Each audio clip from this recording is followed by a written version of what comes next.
I'm talking about today is pinch pots and pinch pot perfection techniques. Today you all tried pinch pots and everybody did a really good job. Everybody got a pot when they were finished with it. Now, did your pieces look more like this, or did yours look more like this one? Most people's look like this, correct? Right, so what I'm going to talk about today is how to go from the beginning pinch pot. There's nothing wrong with this as a beginner pinch pot. Now we're going to learn a little bit and we are going to perfect our technique and make a pinch pot like this.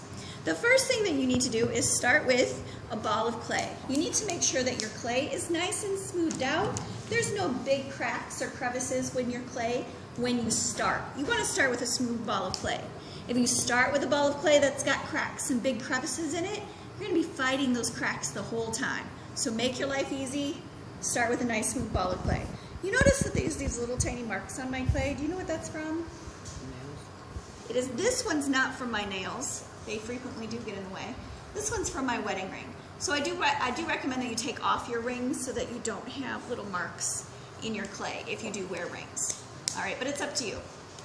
So I have a nice smooth ball of clay, and I'm going to push my thumb all the way in to my clay, and I'm going to start quacking, not pinching.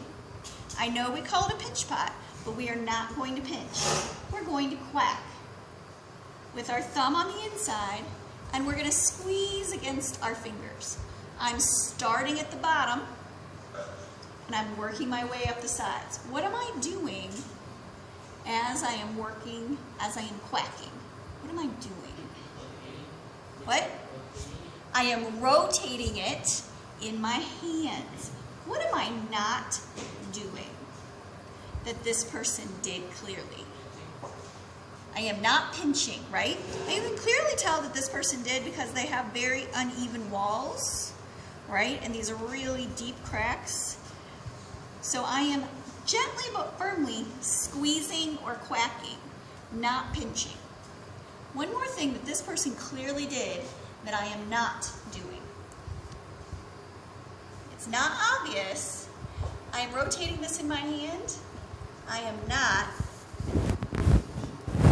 sitting it on the table. Exactly. If you set it on the table while you are pinching, you are not able to easily monitor how thick the bottom is and how thick the sides are. You're losing that input going into your brain from your contact with the clay. So hold your pinch pot in your hands as you are pinching it. Don't set it down on the table and do this. All right, hold it in your hands as you're rotating, right? You don't want the bottom to get flat. And did anybody have this happen where it got wider and wider and wider and you couldn't control it and you were getting frustrated? All right, make your life easier. Hold it in your hand as you are quacking and rotating it. You can always make it wider later, but it's very hard to take a wide piece and make it skinnier. But it's much easier to take a thin piece or a tall, skinny piece and make it wider later. So as I'm rotating, I'm constantly asking myself, oh, is this the same thickness? It should be the same thickness, a consistent thickness all the way around. So now I have a pinch pot. Is this one as nice as this one? Mm-mm. What's the difference? It's smoother. What do you think? The top part. The top on this one is beautiful, right? This one's pretty nice, but there's still some little cracks in there. So how do we get that beautiful lip? That's one question. What else is different? They're both very good. What do you think? Right, one's a little bit wider. What else? Is the top of that one is like really smooth? Yes, we have a very smooth lip. What about the surface? Smooth. Is one smoother than the other? How do we get it this perfect? Is it hard? Do you have to have a ton of experience? No, you just have to have the right tools. And you all have these tools in your bin. It's called a paddle. And you all have paddles in your bins. Now these bumps, these are natural from pinch pots. I call them finger bumps. They're from your fingers, and you made this with your fingers, so you're gonna have finger bumps. How do we get rid of it and get this beautiful surface quality?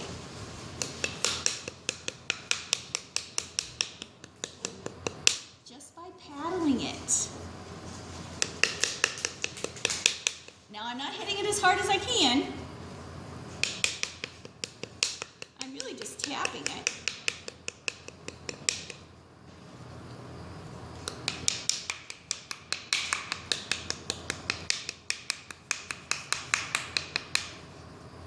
Do you see how it's getting rid of all those finger bumps?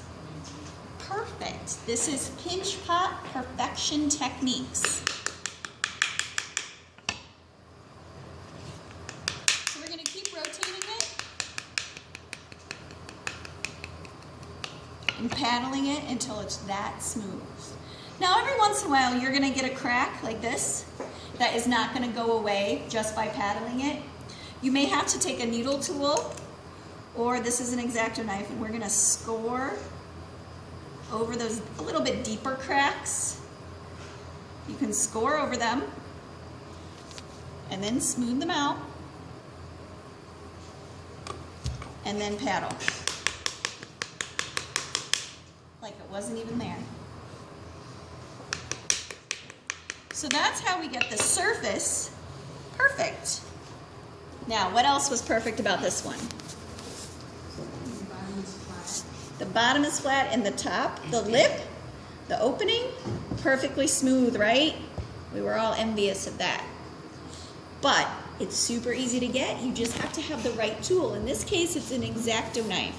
I am going to take this lip where we have all these little cracks, and I'm just going to cut off those cracks. I'm not even going to fight with them. And I'm just cutting off the top, probably 1/8 of an inch. If you can't see, you are welcome to come up closer. Come on up out of your seat and come closer. So I'm just rotating it and cutting it off. And look at that. And then I can just smooth it with my thumb.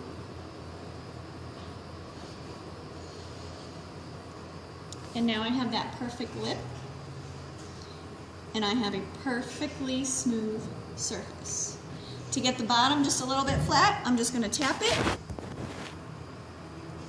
And I'm all done. What questions do you guys have? Okay, let's try it.